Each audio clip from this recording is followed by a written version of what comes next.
Hello friends, कैसे हैं आप लोग। हम लोग पिछले क्लास में पढ़े थे कि अगर पोटेंशियल दिया हुआ हो तो फील्ड निकालना। तो आप लोग कुछ कमेंट किए नहीं हैं, इसका मतलब बन गया होगा। नहीं बना होगा तो लास्ट में एक दो एग्जाम्पल दे देंगे। आज हम लोग पढ़ेंगे कि फील्ड दिया हुआ है तो पोटेंशियल निकालना। क्या दिया हुआ है? फील्ड दिया हुआ है तो पोटेंशियल निकालना या पोटेंशियल डिफरेंस निकालना। ठीक, मान लो कि इलेक्ट्रिक फील्ड 3 डायमेंशन में हो, कुछ एक्स में हो, कुछ वाई में हो, कुछ जेड में हो। ठीक, तो हम लोग पोटेंशियल में भी कुछ पढ़ चुके हैं, तो हम लोग आगे बढ़ते हैं। देखो, calculation of potential difference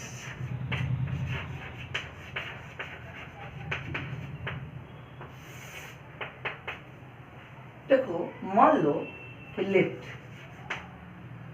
E is equal to EXI plus EYJ plus EZK हो। मान लो किसी पॉइंट पर इलेक्ट्रिक फील्ड कुछ एक्स में हो, कुछ वाई में हो, कुछ जेड में हो। सपोज करो यही आपका एक्स एक्सिस है, कुछ वाई एक्सिस है, कुछ जेड एक्सिस है। एक पार्टिकल को पॉइंट P से कहीं लेगा Q पर। फिर से एक पार्टिकल को, पार्टिकल मतलब चार्ज पार्टिकल से, किसी चार्ज पार्टिकल को P से कहाँ लेगा? Q पर। मान लो कि इसका कोऑर्डिनेट है x1 y1 z1, इसका कोऑर्डिनेट है x2 y2 z2, इसका कोऑर्डिनेट है x1 y1 z1, इसका कोऑर्डिनेट है x2 y2 z2। ठीक, कहाँ से कहाँ ले गए? P से Q। किसी पाथ को फॉलो करते हुए, मतलब ऐसे भी जा सकते हैं, डायरेक्ट भी जा सकते हैं, या जैसे भी जाओ कोई फर्क नहीं पड़ता, क्योंकि चेंज इन पोटेंशियल को लोकस ऑफ पाथ से मतलब नहीं है। जैसे मान लो कि आपको P से Q जाना हो, तो आप ऐसे जाओ, डायरेक्ट जाओ, घूम करके जाओ, ये कोई मैटर नहीं है, उससे कोई फर्क नहीं पड़ेगा। ठीक है, तो आगे देखो, तो हम लोग पढ़े थे वी है, क्या पढ़े थे? याद करो, चेंज इन पोटेंशियल। क्या बोलते थे? चेंज इन पोटेंशियल बोलते work done against electric field. क्या पढ़ते हैं इसको? Work done against electric field पूछ रहा है, work done against electric field. ठीक है, अच्छा लिमिट कैसे बढ़ेंगे? ध्यान दो, ऐसे लिमिट दे दी, अगर आप P का पोटेंशियल पहले लिखते हैं, P का पोटेंशियल पहले लिखते हैं, देखो VP लिख दो, तो आपको P का ही कोऑर्डिनेट यहाँ डालना पड़ेगा, यानी कि x1 y1 z1, और Q का अगर निकालना है तो x2 y2 z2। नहीं तो एक शॉर्टकट, जिसका अगर क्वेश्चन में दिया हुआ है उसको नीचे लिख लेना, जहाँ निकालना है उसको ऊपर लिख लेना। ऐसा कोई बहुत बड़ा नियम नहीं है, लेकिन जानना है। ठीक है, अब देखो, हम बताए थे पिछले क्लास में कि अगर x एक्सिस से मूव करते हैं, y और z क्या होता है? कांस्टेंट। अगर y में मूव करते हैं तो x z कांस्टेंट, z में मूव करते हैं x y कांस्टेंट। मतलब क्या हो? तो ध्यान दो, ये सबसे इम्पोर्टेंट टॉपिक है इस टॉपिक का, इस चैप्टर का। आपको पिछला लेक्चर, ये लेक्चर किसी भी हाल में सीखना पड़ेगा, चाहे 2 बार पढ़ो, 4 बार पढ़ो, पढ़ना पड़ेगा। उसका कुछ नहीं है, पहले भी कुछ नहीं था। चलो लिख लिए, अब ध्यान दो। हाँ, हम कुछ बोल रहे थे कि एक्स में मूव करेंगे तो वाई जेड क्या होगा? कांस्टेंट। उसको ऐसे कहो, जैसे तुम बताओ, हम बताए थे वर्क पावर एनर्जी में। कहाँ पढ़े थे? वर्क पावर एनर्जी में पढ़े थे क्या कि W होता है Fs cos थीटा। W क्या होता है? Fs cos theta, W work. अगर थीटा 90 हो, वर्क क्या होता है? 0। ये क्यों बताया? अगर फील्ड एक्स में हो तो वाई और जेड में जो मोशन होगा उसमें वर्क नहीं करेगा। फिर से, अगर फील्ड एक्स में हो तो एक्स एक्सिस का फील्ड वाई और जेड की लॉन्ग मोशन होगा, उसमें कोई वर्क नहीं करेगा। फिर से, अगर फील्ड एक्स एक्सिस में हो, अगर फील्ड एक्स एक्सिस में हो तो वाई के लॉन्ग या जेड के लॉन्ग जो मोशन होगा उसमें वर्क नहीं करेगा। सिंपल सी बात है, एक्स एक्सिस जो फील्ड होगा, एक्स एक्सिस में जो फील्ड होगा वह एक्स के लॉन्ग वर्क करेगा, वाई एक्सिस वाला जो फील्ड होगा वाई के लॉन्ग वर्क करेगा, और जेड वाला जो होगा जेड के लॉन्ग वर्क करेगा। एक्स वाला वाई के लॉन्ग वर्क नहीं करेगा, वाई वाला जेड के लॉन्ग वर्क नहीं करेगा, यानी कोई फील्ड अपने परपेंडिकुलर के लॉन्ग कोई वर्क नहीं करेगा। Simple concept. ठीक, कहने का मतलब क्या है? सो देखो, माइनस लिमिट डालो x1 y1 z1, ध्यान देना x2 y2 z2। आज के लेक्चर के बाद अब किसी बुक को बनाइए, फ्री है, चाहे वर्मा जी बनाइए, अरिहंत बनाइए, सिंगेज बनाइए, कुछ बनाइए, आज के बाद आप कंप्लीट फ्री है। सिर्फ डाइपोल छोड़ दीजिएगा और कुछ कंसेप्ट आता है गॉस से, वो हम लोग पढ़ेंगे। ठीक है, कोई बात नहीं।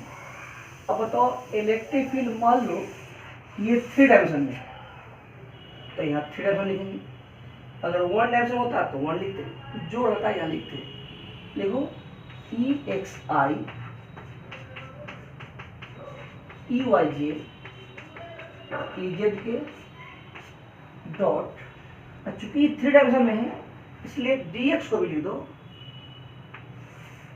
मान लो कि ये DS है, क्या दिक्कत है? यह आपका R1 वेक्टर हो गया, ये आपका R2 वेक्टर हो गया। सब कहने की बात है, R1 क्या होता है?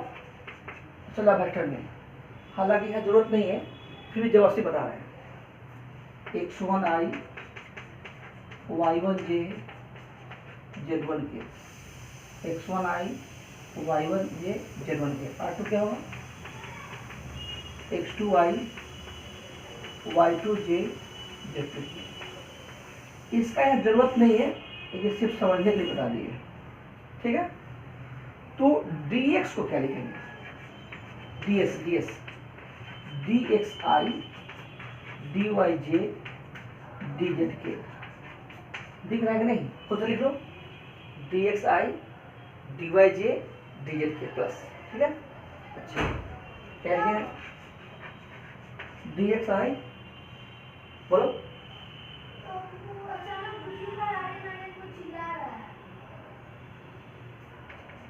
dyj dz के। ठीक,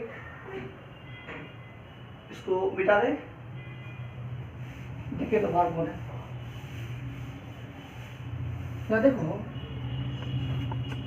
यहाँ देखो माइनस EX और I डॉट I 1 होता है, तो I डॉट I 1 होता है, लेकिन EX dx EY dy EZ dz simple factor है, आप लोग पढ़िएगा। I डॉट I 1 होता है, I डॉट J 0 होता है, I डॉट K 0 होता है, ये सब पढ़ चुके हैं। पर I को I से गुणा करेंगे, J को J से गुणा करेंगे, K को K से गुणा करेंगे, डॉट प्रोडक्ट। अब ध्यान क्या देना होता था, लिमिट ये बता रहे थे कि एक्स वाला एक्स में वर्क करेगा, वाई जेड में वर्क नहीं करेगा। यानी कि एक्स एक्सिस में जब मोशन होगा तो वाई जेड क्या होगा? कांस्टेंट होगा, यानी कि उसको कोई चेंज नहीं होगा। यानी कि लिमिट है x1 से x2। y की बात आएगी तो क्या लिखेंगे? y1 से y2, z1 से z2, और dv का इंटीग्रेशन क्या होगा? v, vp से vq। ओके, इसको लिख लो। अब समाप्त हो गया।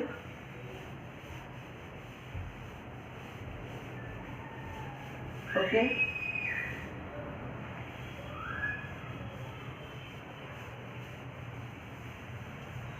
लिख लिए। चलो, अपर लिमिट क्या है? V Q minus V P, minus E X D X minus E Y D Y E Z D Z, x1 से x2, y1 से y2, z1 से z2। तो ये कोई फॉर्मूला नहीं है, यह एक कंसेप्ट है, यह कोई फॉर्मूला नहीं रट लेंगे। अब इसको लिख लो और क्वेश्चन बनाओ। देखो, आज के बाद कोई भी सवाल बना सकता है, तुम लोग फ्री है, तुम लोग फ्री है। सिर्फ डाइपोल नहीं पढ़ा है, तो कुछ ऑब्जेक्टिव भी कराएंगे हम अपने हिसाब से। एक लेक्चर और नंबर का चलेगा, उसका हम सोच रहे हैं डाइपोल, क्या शुरू करेंगे डाइपोल, और डाइपोल खत्म हो जाएगा ये चैप्टर खत्म। तब इसमें इसी में दिया है गॉस, तो एचसी हमारा क्या लिखे है कि गॉस थ्योरम को अलग दिया है, गॉस लॉ को, तो उसको हम लोग अलग पढ़ेंगे। हालांकि एनसीईआरटी में जितना कम लिखा है उतना पढ़ना नहीं है, उसका कम से कम 10 गुना पढ़ना है। और जो एनसीईआरटी में ही सिलेबस में क्वेश्चन है, फिर से जितना एनसीईआरटी लिखे हैं बुक में, उसको समझने के लिए उसका 10 गुना पढ़ना पड़ेगा। इसलिए उबिएगा मत अगर फिजिक्स सीखना है तो, और नहीं सबसे हल्का फिजिक्स। देखो क्वेश्चन है, इफ इलेक्ट्रिक फील्ड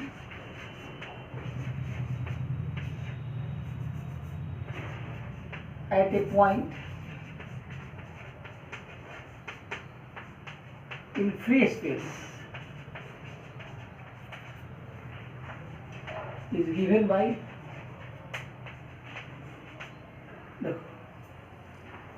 देखो फर्स्ट में हम इतना क्वेश्चन लिखा रहता है कि उतना किताबें भी नहीं है। सिंपल, मैं लिखूँ E equal to 2i, simple, E equal to 2xi, E equal to 4xi 3yj, E equal to कुछ और लिखो 3i माइनस 4j प्लस 5, कुछ भी, E equal to 3x square i 2yj minus 5k, जो मन में यहाँ डाल दो, E equal to minus 4x3i 2yj plus 5z square या z3k, कुछ भी हो सकता है, कुछ भी हो सकता है। अगर चेंज इन पोटेंशियल डिफरेंस हो तो डायरेक्ट कर देंगे, और नहीं तो मान लो कि एक जगह दिया हुआ क्वेश्चन पूछेगा कैलकुलेट इलेक्ट्रिक पोटेंशियल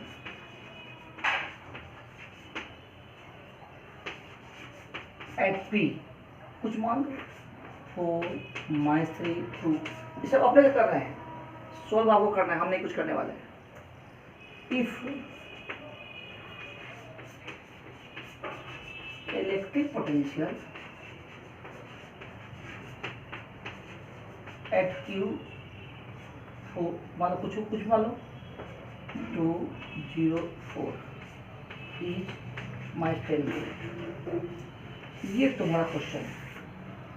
कहता है कि इलेक्ट्रिक इस तरह से है, तुम्हारा इक्वेशन बुक में कुछ भी हो सकता है, इक्वेशन बुक में कुछ भी हो सकता है, नहीं मतलब है ये है P पर क्या होगा अगर Q पर मालूम है, ठीक, तो कोई बना लो, जैसे फर्स्ट से बनाओ, बहुत सिंपल है। तो क्या करेंगे फर्स्ट में आराम से direct dv equal to minus E dot, यहाँ सिर्फ i में है, यानी एक्स एक्सिस में है dx हो गया, कुछ नहीं, माइनस ई कितना है 2i dx, एक्स में है dxi हो गया माइनस 2dx, कोई दिक्कत नहीं। तो dv कितना हो गया माइनस 2dx, इंटीग्रेट करो, क्या करो इंटीग्रेट करो एक्स एक्सिस में, कहाँ दिया हुआ है, तो P पर दिया हुआ, सॉरी P का निकालना है, Q पर दिया हुआ है। तो हम बताए थे कि यहाँ P का पोटेंशियल लिखेंगे तो P का कोऑर्डिनेट देंगे। तो ये भी बताए थे कि जो दिया हुआ है नीचे निकालना है ऊपर, कहाँ दिया हुआ है, -10 वोल्ट है, कहाँ पर, 204 पर। तो यहाँ एक्स एक्सिस में सिर्फ एक्स लेंगे, वाई जेड को छोड़ देंगे, यहाँ 2, बाकी को छोड़ दो। कहाँ निकाला है क्यू, पी पर, तो Vp। अब P का एक्स कोऑर्डिनेट क्या है, 4, आंसर हो गया। dV का क्या होता है, V -10 to Vp -2, dx का x होता है, तो सब समझता है। -2 4 -2 -2 इंटू 2 यानी कि -4। अपर लिमिट कितना है बोलो, Vp upper limit minus lower limit, -4 Vp -4 Vp -4 -10 -14 volt. ठीक है, लिख लिए, ओके। देखो चलो एक और बताएंगे, कौन बताए बोलो, तुम जो बोलो वही, जिसकी मान लो कि कौन बता दे, ये बता दें 6, कोई बात नहीं, चलो 6 E इक्वल टू कितना होगा, -4x की प्लस 2y 5z³ के, कोई बात नहीं, direct equal dv minus E dot ds। क्या है ds क्यों, क्योंकि 3D है, क्या है 3D, कोई बात नहीं है। तो -4x³ I 2yj 5z³ के डॉट dxi dyj dz के, ठीक है। अब माइनस डॉट करो, I = 1 तो समझता है यार, dx plus 2y dy plus 5z³ dz, ठीक है। माइनस पूरा कर दो, -+4x³ वहाँ भी कर सकते थे, एक कर ही तो झंझट खत्म हो जाएगा, dy -5z³ dz, ठीक है। अब देखो कहाँ दिया हुआ है, तो पोटेंशियल एट क्यू दिया हुआ है, तो जो दिया हुआ नीचे डायरेक्ट करो इंटीग्रेशन, नीचे देखो, देखो यह एक्स एक्सिस है, यह वाई है, जेड है, देखो एक्स पर 2, वाई पर 0 और जेड पर 4, ठीक। निकाला कहाँ पर है, पी पर, और हाँ यहाँ क्या कोऑर्डिनेट वोल्ट है, -10 वोल्ट। फिर लिखो Vp निकालना है, इसमें क्या कोऑर्डिनेट बोलो, 4 -3 फिर 2, ओके। इसको लिखो, लिख लिए। इसके बाद तो इंटीग्रेट तो खुद तो कर सकता है, खुद भी कर सकता है। तो dv का भी -10 Vp प्लस 4, क्या होगा इंटीग्रेशन, x 4/4 पढ़ा चुके हैं इंटीग्रेशन, क्या समझना है, तो बच्चा रहा नहीं, बुढ़ा हो गया है सब, क्या हो गया है, बुढ़ा, उम्र में नहीं जानकारी। y dy -5z³ dz, कहाँ से कहाँ इंटीग्रेट करेंगे बोलो, 0 to -3, हेल्प करना भाई, कैलकुलेशन में कुछ नहीं कर सकते हैं, कैलकुलेशन में कुछ नहीं कर सकते हैं। देखो VP माइनस 10 4/4 लिमिट डिवाइड बार कर दिए, 4 माइनस 2 4 माइनस 2, ये क्या हो जाएगा इंडिकेशन? अच्छा यहाँ इंडिकेट कर दिया, इसमें नहीं दिक्कत है ना, देखो इंडिकेट करो, क्या जो परेशान हो, -2 y² 2 कहाँ से कहाँ हो, 0 से, चूंकि लंबा होता है एक स्टेप बिना होते बढ़ जाते हैं, Z4 Z सोचते हैं कितना जल्दी खत्म कर दे, कुछ तो है नहीं, कैलकुलेशन है। जो भाग रहा सोच रहा है यहाँ पे आ रहे हैं सही जी, -3² बाई -0² बाई 2 -5/4 2 4 -4 4, ठीक है, खुद करो, हो गया। यानी कहने का मतलब हुआ कि आप VP शुद्ध कैलकुलेट करना है, इसमें क्या कर सकते हैं, इसको तो कैलकुलेट करना है, इसमें क्या कर सकते हैं बताओ, VP निकालो, ठीक, देख लो, चलो कोई और बता दे क्या?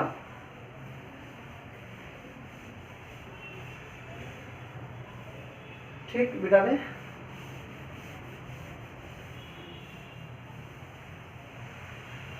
नहीं देख लो,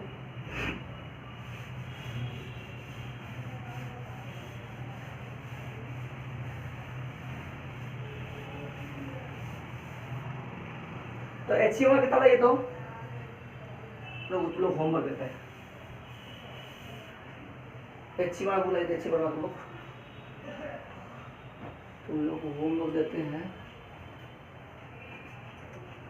यहाँ नहीं, उस रूम में देखो, तो फिल दिया हुआ है तो पोटेंशियल निकाल लेंगे, पोटेंशियल दिया हुआ तो फिल निकाल लेंगे, ठीक है ना।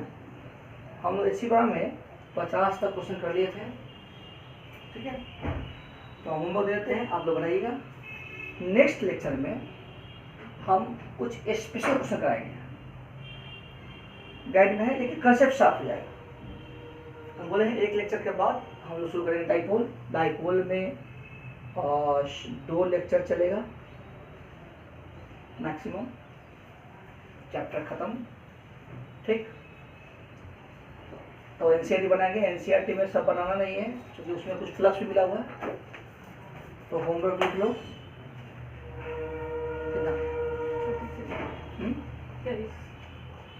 देखिए, HC वर्मा में अभी जो हम पढ़ाए, कल पढ़ाए थे, आज पढ़ाए थे, अब सब बन जाएगा, जैसे कि 53 से लेकर के 62 तक बन जाएगा, ठीक है। तो कल एक लेक्चर पढ़ेंगे, ठीक, उसके बाद हम न्यूमेरिकल करा देंगे। अब तब पढ़ेंगे डाइपोल में, कि वो डाइपोल का लास्ट का 3 सवाल है, 72 73 74 75 72, तो 3 सवाल है, रेस्ट हम लोग तो कल एक एक्स्ट्रा प्रॉब्लम कराएंगे, ठीक। उसका इसी बार 1 क्लास या 2 क्लास लेंगे, और तब डाइपोल मोटा मोटी 3 लेक्चर में, 3 तो नहीं है, छूट के बोले 5-6 लेक्चर में चक्कर खत्म हो जाएगा, ओके। तो बंद कर दीजिए, मिलेंगे।